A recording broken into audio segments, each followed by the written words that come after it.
So, first question here is from Matthew. How can I set up OSD so that the task sequence offered is based off of the IP network address?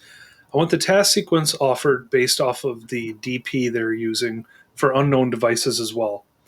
I have also noticed, for example, when I do a client push, it will try to use an MP and DP that is not the local one, as the ports are not open. To access a remote MP and DP, it ends up using the correct one.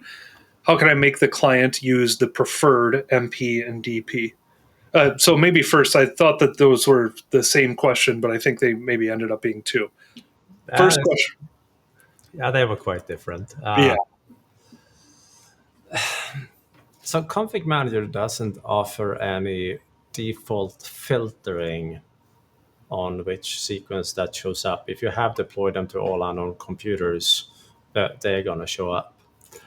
However, there is always a way. So if I go to one of my config manager environments here, can head over to this little friend.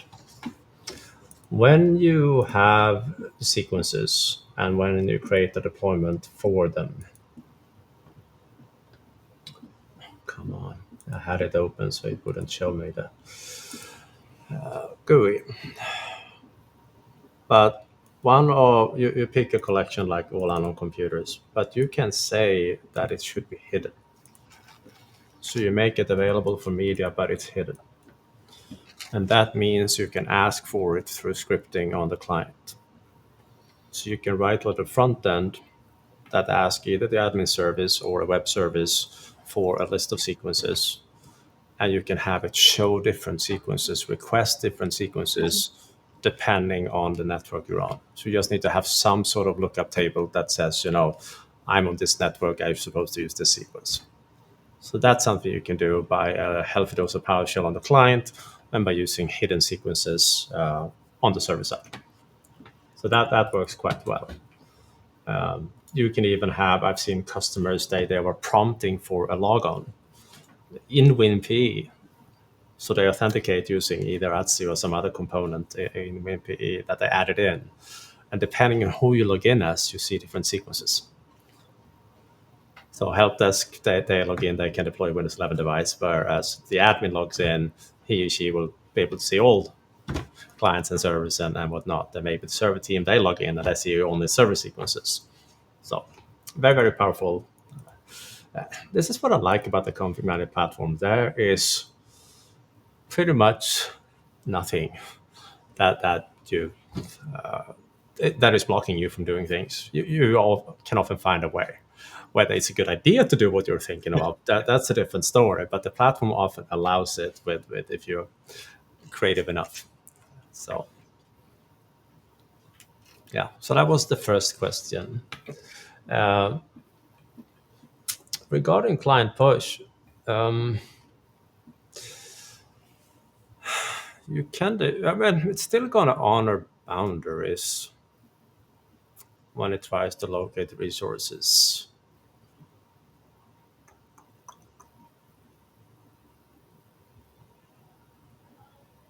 There is no setting to force it to go to a specific MP for the initial, but you can have properties configured on the client push account.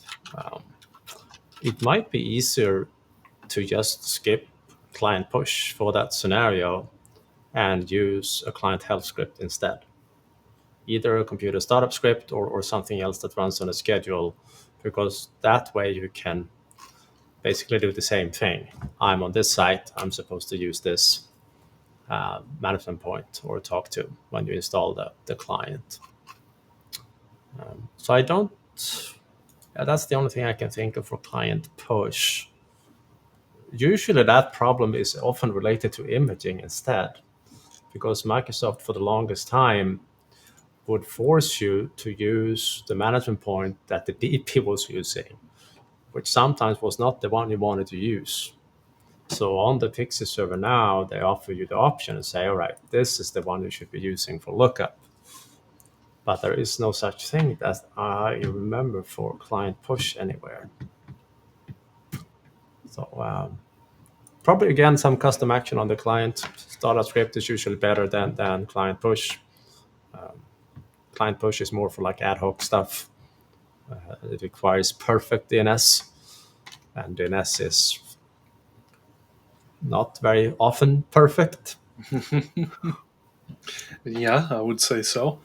Got another question here. I am running OSD now at the second distribution point. They're sending me screenshots, but I don't see anything in the task sequence content status for it. PC has joined domain already and is now installing apps. I'm just seeing asset detail information is currently unavailable for this deployment.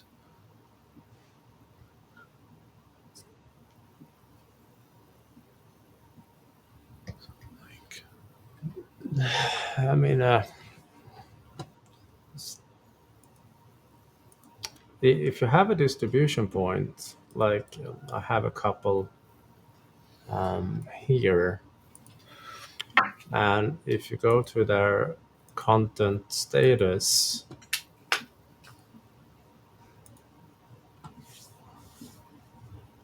and there is no content, this is just troubleshooting why it's not being distributed to that distribution point, because the packages and applications should show up here if you have any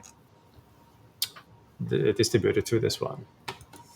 And there are two log files that is going to be your friend or friends, I guess, in multiple log files. But on the site server itself, there is a dist manager log file.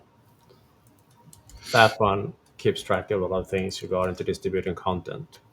And then there is another one, this one here, the package transfer manager log file, that will take care of showing you what's being sent out to the remote DPs. So we recommend taking a look at those two log files. You could also open up in the server tools area. There is a DB job manager.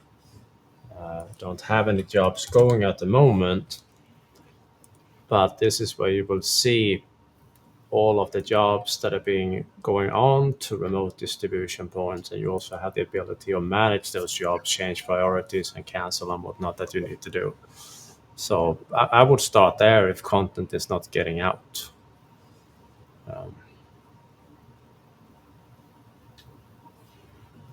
So maybe that.